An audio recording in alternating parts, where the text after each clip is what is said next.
Presiden Cheng. Bapak Lin, malam ini jam 7, aku mengadakan jamuan di Hotel International Susiti. Aku mengadakan jamuan, Ketua Konsorsium Kunlun. Kamu juga harus datang. Terima kasih, Presiden Cheng, karena memberi keluarga kami kesempatan ini. Ini bukan benar-benar sebuah kesempatan. Cucumu King Sui bertunangan dengan Gu Xiaohuang. Aku sudah berjanji pada Xiaohuang. Aku akan memperkenalkannya pada ketua sebagai kakek King Sui.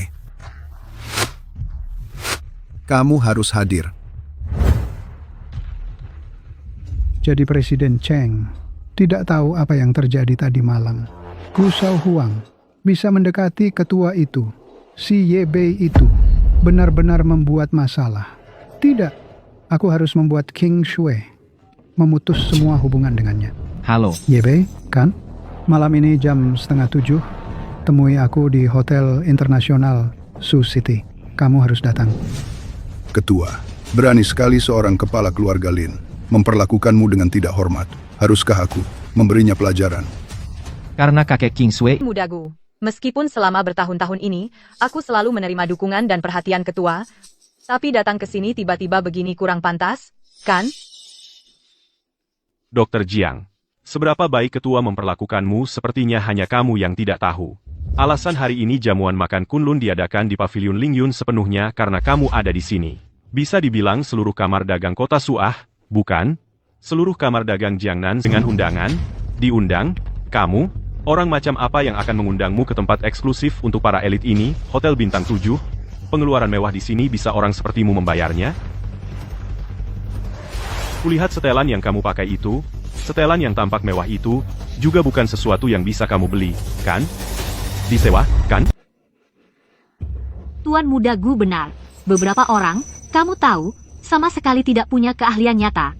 Tapi berlagak seolah-olah mereka istimewa. Bahkan jika kamu kenakan jubah naga padanya, dia tetap tidak akan terlihat seperti seorang kaisar. Tapi dia masih berani muncul. Mending kamu bilang saja kamu ini Presiden Kamar Dagang Gretsia, yang diundang khusus ke sini malam ini sebagai tamu kehormatan. Akhirnya kamu mengatakan sesuatu yang benar. Ye Bei. Ye Bei, apa kau sudah gila? Apa kau benar-benar mengira kau adalah ketua legendaris itu? Biar kukatakan sesuatu padamu.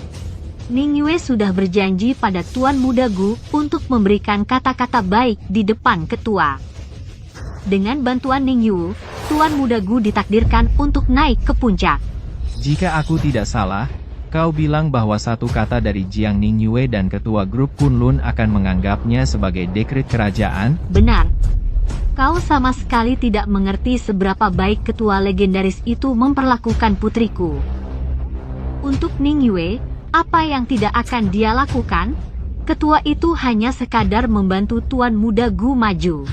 Bagi ketua itu hanya satu kata darinya. Kau benar tentang itu.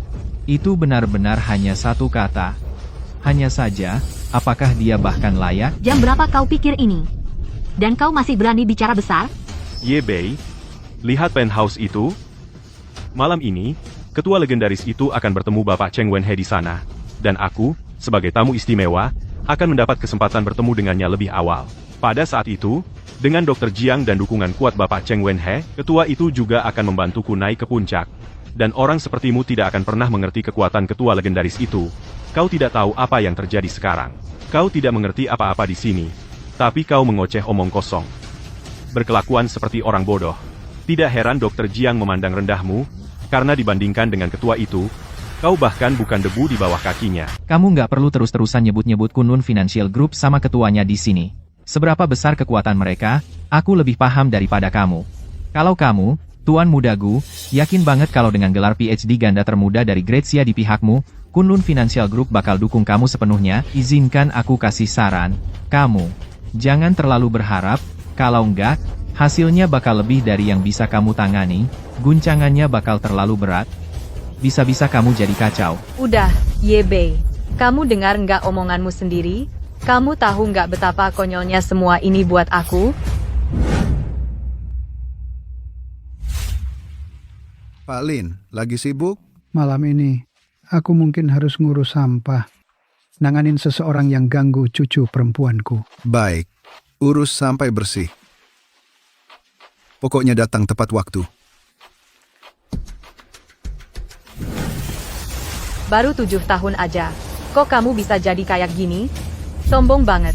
Nggak tahu malu. Aku sombong? Aku nggak tahu malu? Aku tahu 7 tahun terakhir di luar negeri ini sulit dan melelahkan buat kamu. Kamu bahkan anggap aku satu-satunya sandaran emosionalmu. Jadi, setelah aku putus sama kamu mati-matian mau buktiin diri. Yebe. Aku mengerti tindakanmu.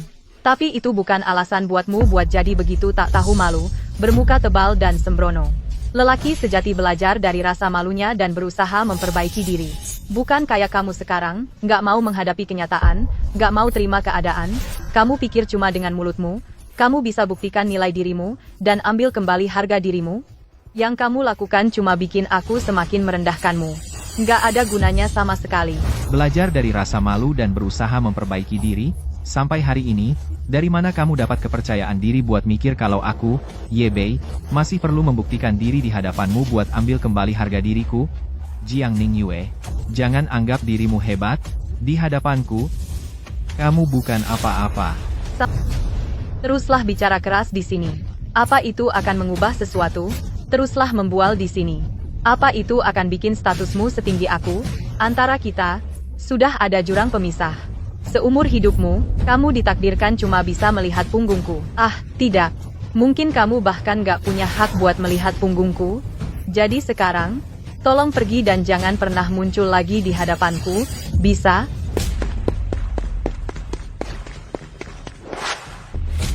Yebei, seperti yang kamu lihat, Susiti International Hotel ini telah disewa penuh secara eksklusif oleh Ketua Cheng. Orang yang tidak berwenang dilarang masuk. Kalau kamu tidak pergi, banyak orang di sini yang akan dengan senang hati membantu kamu. Kalau orang yang tidak berwenang dilarang masuk, lalu bagaimana kalian bisa menyelinap masuk? Kamu menarik. Kalau kamu ingin mati, jangan salahkan aku, keluarkan dia. Berhenti. Ah, Tua Lin. Malam ini, jangan-jangan, keluarga Lin mendukung dia? Kalau itu sumber keberanianmu, maka, Yebei, kurasa kamu akan kecewa. Keluarga Lin tidak berarti apa-apa bagiku. Dan dengan Dr. Jiang di sini, mereka semakin tidak berarti. Selama aku di sini, reputasi keluarga Lin bukan milikmu untuk diberikan. Cukup. Aku mau lihatlah apa yang kamu lihat di sekelilingmu. Megah dan agung, elegan dan megah, berkilau dan bersinar. Bisa dibilang ini adalah jantung kekayaan dan kekuasaan di kota Su. Benar. Tapi kamu juga harus tahu bahwa semua ini milik keluarga Lin. Alasan tempat ini menjadi pusat kekuasaan dan kekayaan sepenuhnya karena keluarga Lin. Sehebat apapun keluarga Lin dibandingkan dengan keluarga Gu dari Shangjing, itu bagaikan langit dan bumi. Apalagi dibandingkan dengan konsorsium Kunlun di belakang Dr. Jiang. Jaraknya bahkan lebih jauh lagi.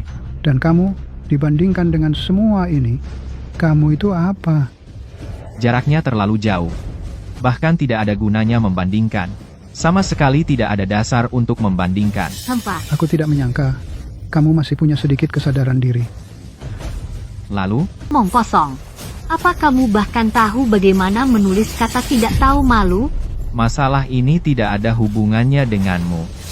Tuan Lin, kamu masih belum menjawab pertanyaanku? Kelancanganmu itu lucu. Kamu berani membandingkan dirimu dengan Tuan Muda Gu, keluarga Gu dari Shangjing, keluarga terkemuka di antara 4 klan besar Shangjing.